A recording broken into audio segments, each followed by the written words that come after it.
La semana pasada estuvo con nosotros conversando aquí en el estudio la ministra de Salud de la provincia de Santa Fe, Sonia Martorano, y con ella hablábamos de la situación particular del COVID. Y en un momento tiró una frase y dijo algo así como: el COVID es una pandemia, pero tenemos que hablar de la otra pandemia, de la pandemia oculta, que tiene que ver con secuelas que va dejando el COVID. Hay que hablar en presente todavía, porque estamos todavía en pandemia. Nosotros le vamos a saludar a Celina Pochettino, que es la directora provincial de Salud Mental, y con ella vamos a conversar ahora. Celina, ¿qué tal? Buen día.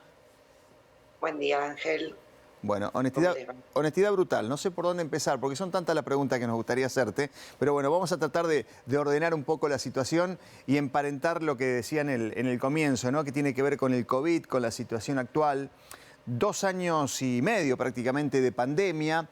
Desde el punto de vista de lo mental, ¿se puede hacer un análisis, se puede hacer una mirada así global de cómo nos ha afectado o nos está afectando la pandemia?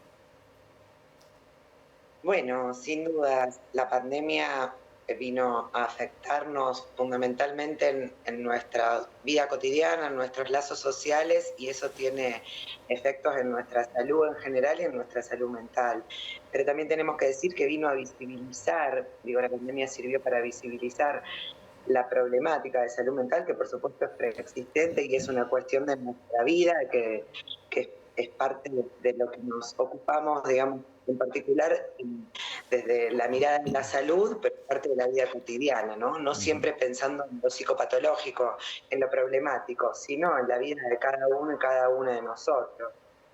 Por lo cual diría que sí, sin dudas 2 años donde pasamos distintos momentos muy difíciles, el aislamiento, de duelos, las pérdidas que conllevó, la crisis socioeconómica, las consecuencias de esta pandemia afectan la vida de todos y todas. Ujú. Eso en términos generales, Ángel.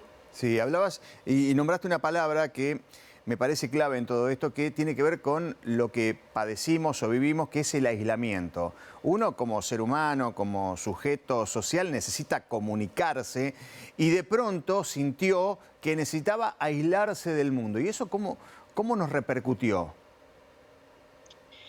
Sin duda repercute porque, como bien decías, las personas somos sociales y necesitamos eso para sostenernos, los apoyos, los vínculos con los demás. Y la paradoja de esta pandemia, la contradicción fue que para cuidarnos nos teníamos que separar, nos teníamos que aislar, nos teníamos que justamente dejar de ver. Y esto, bueno, es en un punto crítico, digo paradójico, porque en salud mental para cuidarnos tenemos que estar cerca de otros, Ujú. dejarnos acompañar, apoyar, y la pandemia para cuidarnos de esta enfermedad nos venía a proponer otra cosa. Hoy estamos en otro momento, pero sí que superar ese momento crítico que cada quien lo llevó de distintas maneras, inventamos modos de estar cerca, lo virtual, no sé, en las comunidades, organizaciones diversas, pero bueno, sin duda hay que estar atentos a las poblaciones con menos recursos, la más afectada, posiblemente los niños, los jóvenes, los adultos mayores, eh, que por supuesto han sufrido de otra manera y insisto, es una pandemia que nos afectó a todos en común, pero a cada uno en particular, y hay que lidiar con eso, ¿no? Por eso les podemos contar también, bueno, hay varias estrategias que desde el Ministerio de Salud y en particular de la Dirección de Salud Mental se pusieron en funcionamiento, ¿no?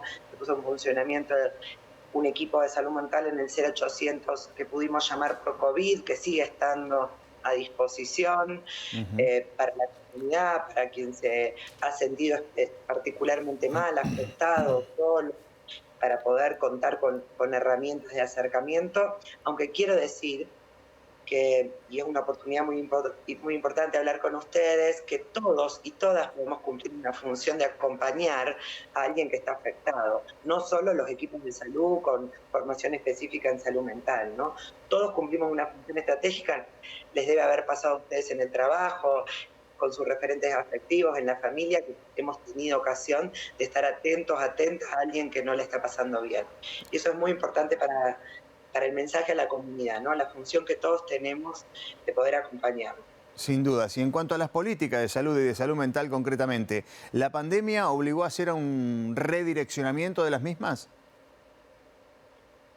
Mira, sí, sin duda que sí, porque obligó a organizar de otras maneras los servicios de salud, obligó a concentrar en la atención por COVID, pero también nos dio la oportunidad, nosotros intentamos pensarla como una oportunidad, nos toca desde el área de salud mental la transformación del modelo de atención hospitalocéntrico, de los hospitales monovalentes que aún tenemos en nuestra política, y la pandemia fue una oportunidad para tomar decisiones estratégicas. Por ejemplo, equipos de trabajo, psiquiatras que trabajan en el Mire y López puedan distribuirse en el territorio para estar más cerca de la gente. La política de la cercanía, de la atención en la comunidad, que sin duda hay mucho todavía por hacer, fue propiciada por la pandemia.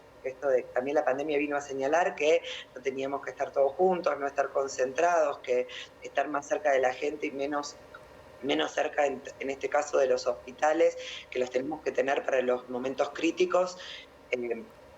Fue una ocasión de tomar algunas medidas, de acelerar el plan que teníamos. Salud Mental trazando un plan para la provincia en todos estos años, a pesar de tener una ley provincial y una ley nacional en salud mental, no tiene su plan provincial, que lo estamos construyendo de acuerdo a la particularidad de cada una de las 5 regiones, y hacia el fin de año lo vamos a poder presentar. Lo estuvimos trabajando con referentes de la OPS la semana pasada, lo venimos trabajando con los equipos de salud. Digo esto del plan porque cada territorio requiere organizar su sistema de atención de modos diversos. En otros hospitales logramos armar equipos de atención domiciliaria, como es en el Agudo Ávila. En otros, y hay una novedad muy importante, en los últimos meses de este año 2002 logramos armar equipos de urgencias de salud mental para poder dar cobertura específica a las urgencias en los hospitales de la ciudad, en este caso de Santa Fe, que es una novedad que implementamos hace pocos días y que en breve vamos a estar presentando públicamente. Aprovecho para contarlo.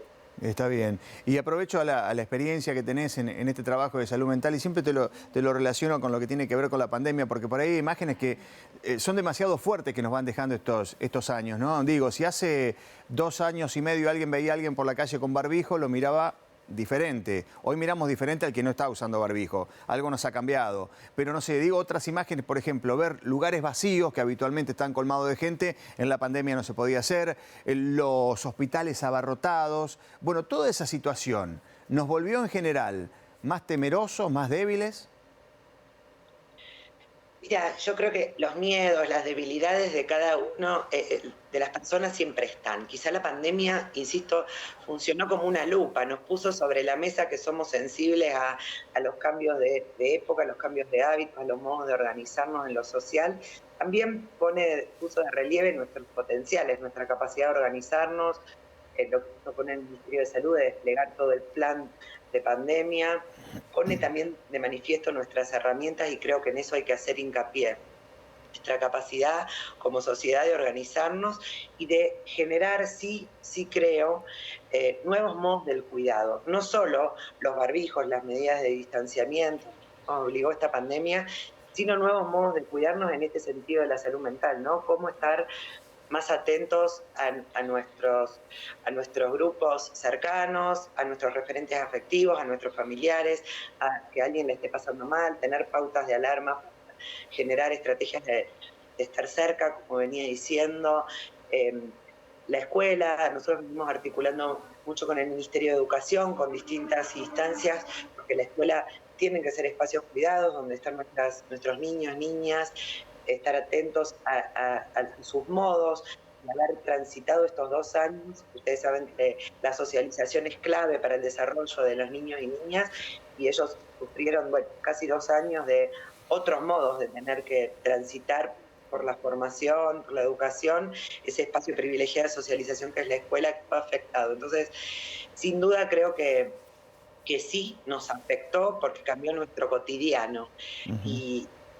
Pero creo que el desafío importante es cómo nos reinventamos a partir de esto, cómo utilizamos esta situación difícil que nos ha tocado pasar para organizarnos mejor, respecto de los cuidados, respecto de los lazos sociales, respecto de los problemas que nos aquejan, ¿no? La segregación, los modos de padecer en salud mental, que son propios de la vida. Digo, la pandemia, insisto, los visibilizó, pero estaban y estarán. Perfecto, se entiende.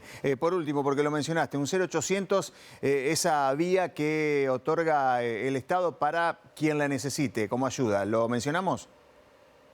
Sí, es el 0800 que utilizamos por COVID, el 0800-555-6549, sigue estando a disposición de la comunidad para quien esté pasando mal y no pueda salir de su casa, a la vez que, por supuesto, toda la red de salud, los centros de atención primaria, los hospitales, como les contaba, si alguien atraviesa una crisis. Bien. Así que, bueno, está a disposición de la comunidad y, bueno, en breve estar contándoles algunas nuevas estrategias también de la política de salud mental, avanzando en la implementación de la ley de salud mental. Bien, nos vamos a hacer eco. Celina, muchas gracias por este contacto con Buen Santa Fe.